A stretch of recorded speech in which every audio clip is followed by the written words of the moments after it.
Good morning. Good morning, guys. It's Thursday, Woo! March 26th. So you've made it through over a week of virtual learning. Good job. Yes, and today is the same thing as we've been doing all week, which is review questions, and then you'll have some questions by yourself. Let's get started. It says, what time is shown on the clock to the left? I'm only going to give you 1 minute for this question because you are just finding the time from this clock. Go ahead and write it anywhere in your packet.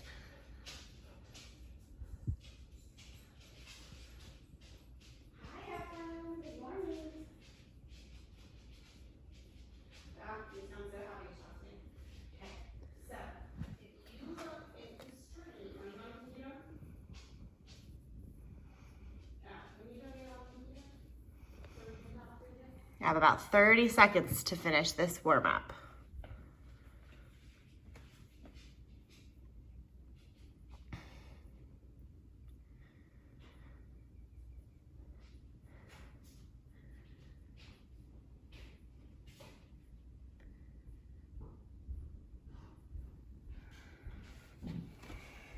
And the second question says, I started getting ready for my day at the time shown on the clock above. I exercised for 13 minutes. I got dressed for 3 minutes. I brushed my teeth for 2 minutes. And I ate breakfast for 16 minutes. What time did I finish getting ready? Again, I started getting ready for my day at the time shown on the clock above. I exercised for 13 minutes. I got dressed for 3 minutes. I brushed my teeth for 2 minutes. I ate breakfast for 16 minutes. What time did I finish getting ready? Give you 1.5 minutes to finish this.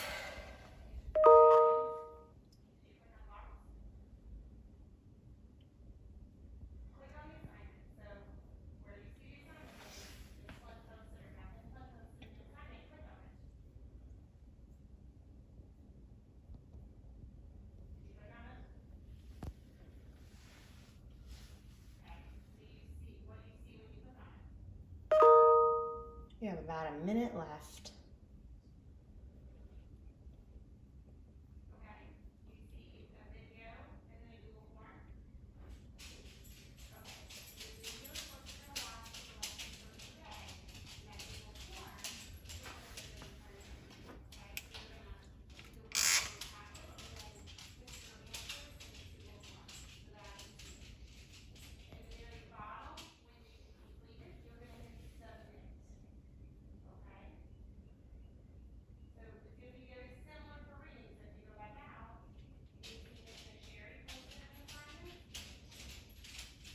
All right, so if we're looking at this clock, for the first question where it says, what time is the clock showing to the left? Your first step is to look at that hour hand. Now remember, the hour hand is the smaller hand. And if you look at these two hands and you say, well, they look about the same, they're really not. So if you look at this one toward the 10, it's not even touching the 10 yet, whereas this one over here is way past the 2. So this one is the hour hand, this one is the minute hand. So if we look at the hour hand, it is right past the 10. So it is 10 o'clock. That's the hour, which goes first. And then if we look at the minute hand, we start skip counting by 5 until the nearest benchmark number. Start at 12 and go to 5, which is that 1, and 10. But the hand is not exactly on the 10. It's 1 minute past the 10. So the minute is 11. So the time on that clock is 10:11. Then the question says, I started getting ready for my day at the time shown above.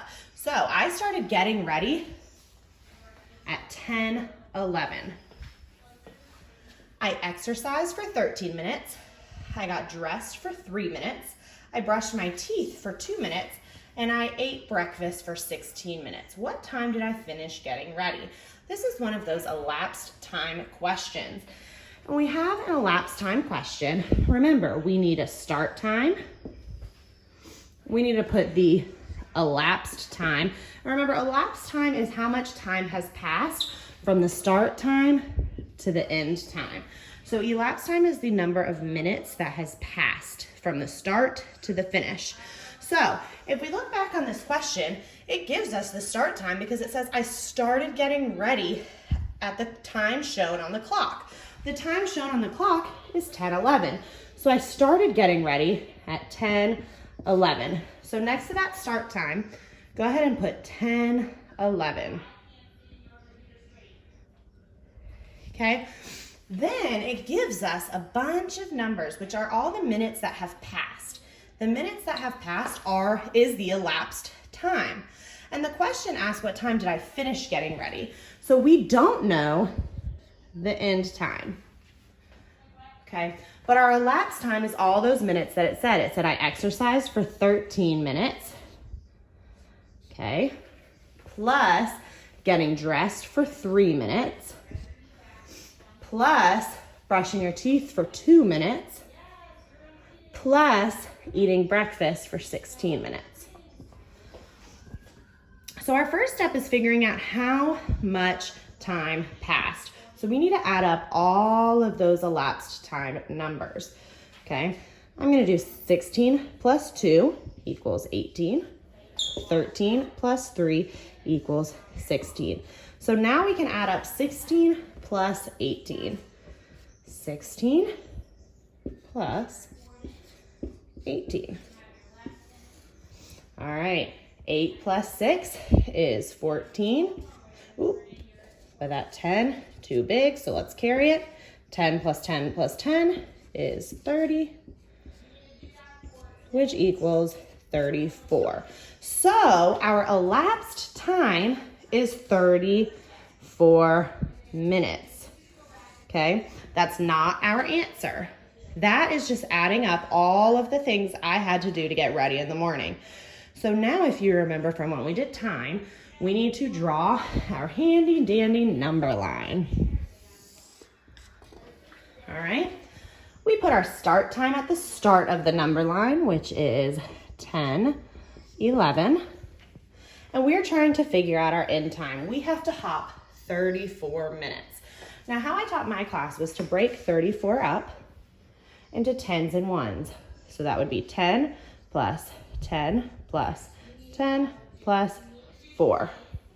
So I need to hop 10 and then 10 and then 10 and then 4.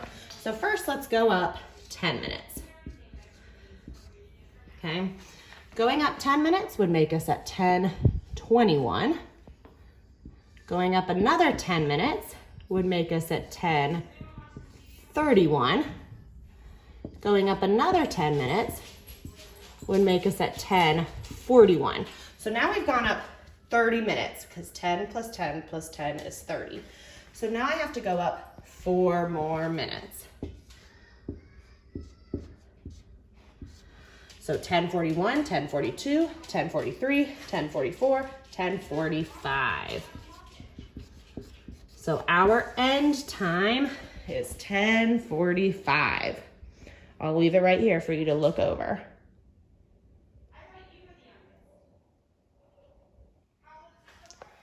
Alrighty, I'm gonna go ahead and read our I can statement. It says, I can find a missing number in a multiplication or division word problem. So it says, draw the get triangle on a sheet of paper or somewhere on your packet and send a picture to your teacher. So we have all drawn the get triangle with your teacher. And if you don't remember, that's okay. I'm gonna draw it for you in just 1 second. So I'll give you a couple seconds to draw the get triangle.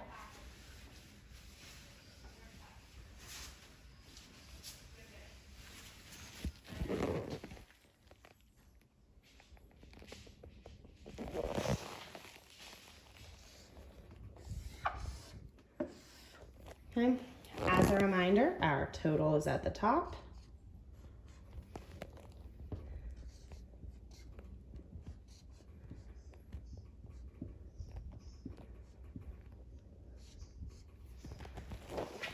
So take a second and draw that get triangle.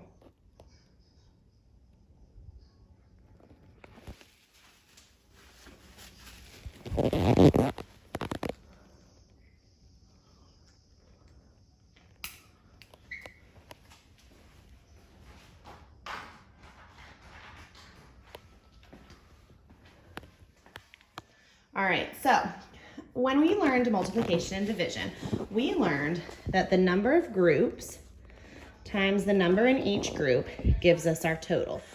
So whatever strategy you use to figure out what 42 divided by 7 is, the answer is 6. So if we put B in, if we change B to 6, it would make sense that 6 times 7 is 42. So our answer over here is 6. All right, the next one. Fill in the blank. 6 divided by 2 equals blank. Blank times 2 equals 6. All right. Okay, so this is more of a fact family question because it already tells you 6 divided by 2 equals something. And it's the same thing as that same something times 2 equals 6.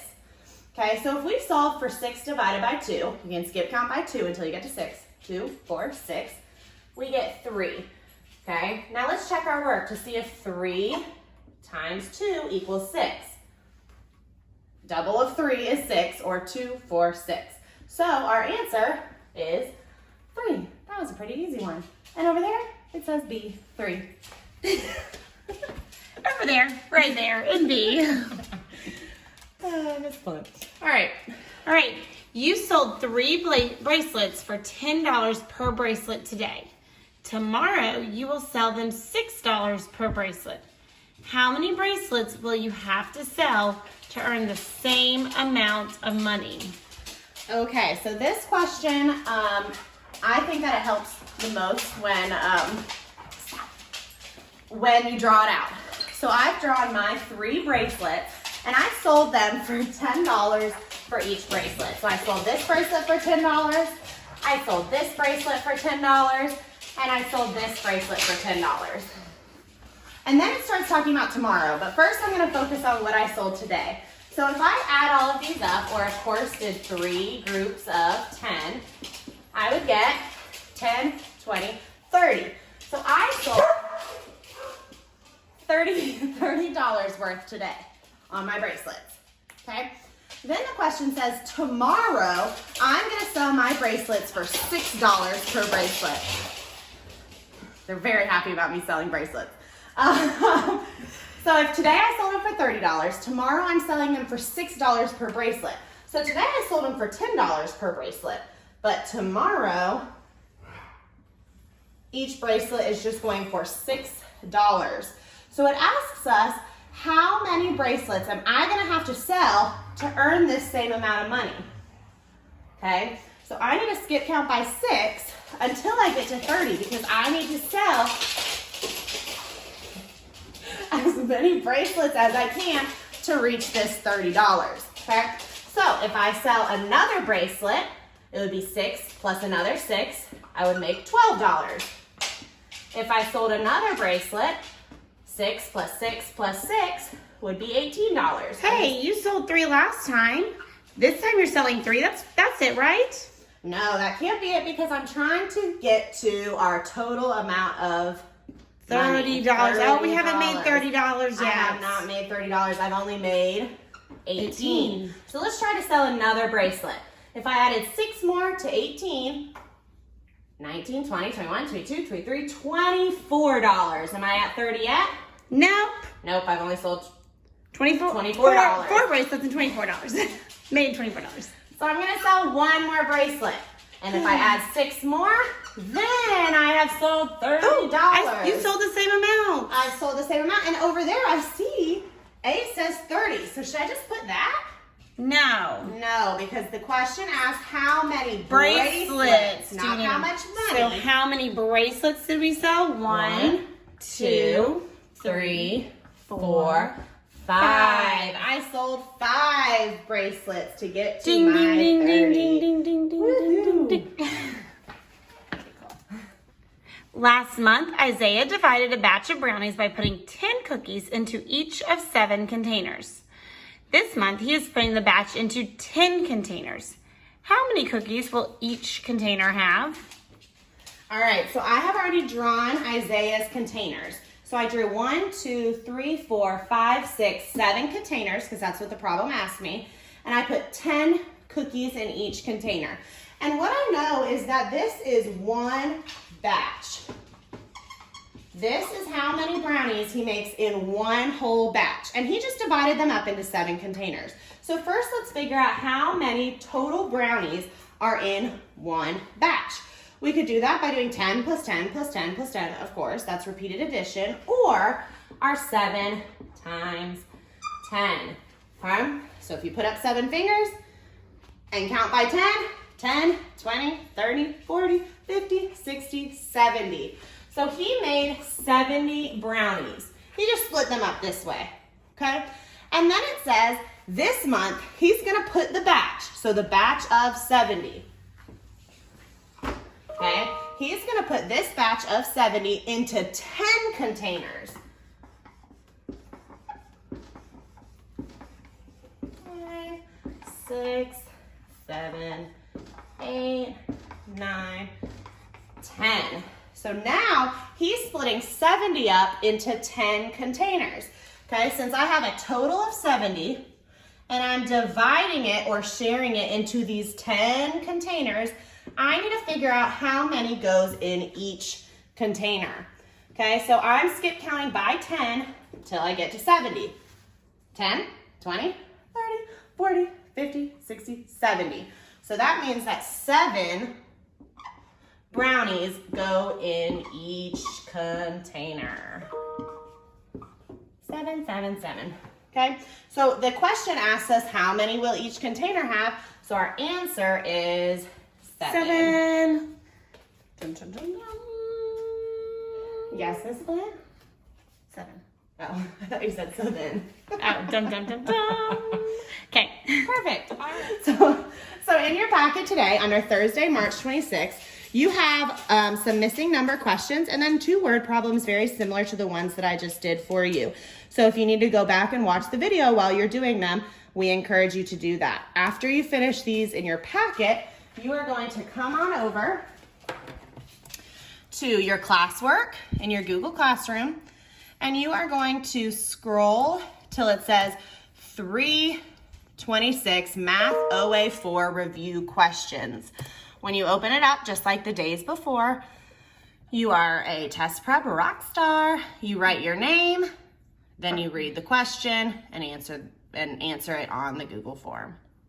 All the way down, you hit next, and then do not forget to hit submit. Lots of students are missing that submit part, so make sure you remember that. Okay, Bentley wishes you the most good luck. Yes. Yeah.